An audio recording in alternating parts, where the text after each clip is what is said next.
I mean, you can understand why politician types might like a filibuster, talking shit to avoid doing shit. What's more up their alley than that? But it really sucks for the rest of us, especially in a time where the Democrats could change some shit if not for the filibuster, which they also could change if not for a couple of pylons in their own party. Talking, of course, about Joe Manchin, and specifically today, Sen.sinema from Arizona, who put out an op-ed in the Post establishing her position on why she wants to keep the filibuster. Essentially what she said was, listen, if we get rid of the filibuster now, then in the future, when they inevitably have power again, we won't have the filibuster. So they will just undo anything that we do right now. And how would you like that, huh? Okay, there's so many things I hate about this. Number one, only a damn moderate Democrat would already be planning on a future defeat. Number two, this notion of oh, well, guys, we don't want to antagonize them. We don't want to piss them off. Have you met these people? They're pissed off at numbers. Pissed off is their default state. Worrying about pissing them off would be like me worrying about making my wife think I'm an idiot. That train has sailed long ago. Wait. Number three, I feel like the underlying premise here is we can't do stuff now because somebody might do other stuff in the future. And so it's what do you think your job is? You're literally a lawmaker, right? You can't make laws because opposite laws might get made down the road. Then what do you do all day? You fucking window dressing? Number four, anything that we do, they'll just undo. Yeah, you're right. They'll try. For example, Obamacare, the thing they've been trying and failing to undo for 10 goddamn years, despite having the bulk of the power for the majority of that time, like that. They're not very good at it. Trying to make them accomplish some shit like this would be like telling your toddler to get their own toy from behind the couch.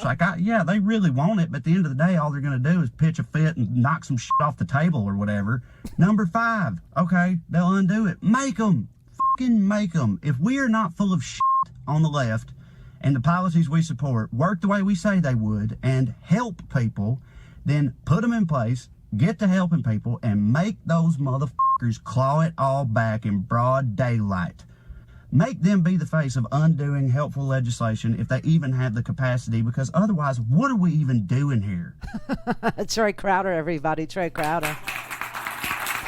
I love Trey.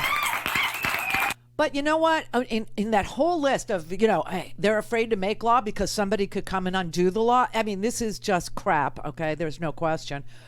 But the idea that she is saying we need bipartisanship when we're actually involved in war here. They call it the culture war. But we proved yesterday that if white culture wins the culture war, what they will have won is NASCAR. Okay, that's what we proved yesterday, right? Billy in Texas, NASCAR. That's what they're fighting for. That's what they're having this all-out war over, apparently. But she is conflating, Sen.sinema is, the right to vote and protecting it for the sake of a functioning, ever-growing, going concern called democracy, with budgetary items like infrastructure packages or healthcare deals. They're not the same. And the bipartisanship thing is so easily debunked when you look at the asymmetrical warfare that Republicans are engaged in. And what do I mean by that? Well, it's exactly what I said. It's the Republican state legislatures, the Republican governors who are clawing back people's right to vote on a partisan basis, Kristen, on a partisan basis. And here you have all this power to protect and defend the Constitution, and instead you choose to do nothing. Hey, great. What a good decision. When you choose to do nothing, you've still chosen. And her choice is to do nothing, not to protect or defend the Constitution of the United States in the face of an onslaught by partisans in the states. I mean, it's such an easy call. Now, if she can't make this call, she really deserves not to be a senator and instead go work retail. Go work retail. Take this job and shove it, everybody. Do you know that is going on in our great United States of America? This is a beautiful thing, though, I got to say. We have the highest quit rate in 20 years in this country. Know why? because after COVID, people realized that they were risking their lives in retail only to be confronted by physical assault, verbal assault from unruly passengers and customers who didn't want to wear a mask to protect others, even though the private businesses required no shirt, no shoes, no mask, no service.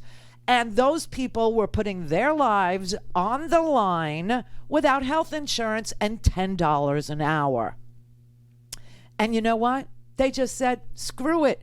And people in this country now have leverage because everybody's hiring. Everybody. And so the people who were put in these horrible positions with unlivable wages, in jobs where they were confronted by girls like Sen.sinema, who apparently just like sticking it to people for the sake of sticking it to people, were sticking it to them, and they didn't have any health insurance. And certain companies decided to keep the information about other colleagues getting COVID from the people who were still showing up to work with no health insurance for the low bargain basement price of $10 an hour at the dollar store. So they quit. And they said, you know what? Banks are hiring. Law firms are hiring intake people for $13 an hour in benefits. I'm going over there. Yeah. So that's what happens when people have leverage. Now, you would think that Sen.sinema understands that she has leverage because she is in the majority party in the United States Senate. And her job is to protect and defend the Constitution of the United States against a tyrannical minority, which is what Mitch McConnell leads now. A tyrannical, ridiculous minority that knows they have no chance of ever being anything else as long as Americans can vote. And that is the simple reason why the Republican Party as a group is denying people their right to vote. And she refuses to understand that we are being waged, that a war is being waged against people in this country. And her job requires that she not be so fungible or fragile or equate things that aren't equatable. As important as an infrastructure package is, it's not the same as a right to vote. She needs to protect the right to vote. And she wrote this 4-page rant in the Washington Post about how she has to preserve the filibuster because, what if we're not in control, come 2022, or what if we're not in control come 2024, or what? Honestly, and Trey Crowder he's like, seriously, only a Democrat, only a very fragile Democrat would presume that her lawmaking position doesn't require her to make law because she envisions her defeat.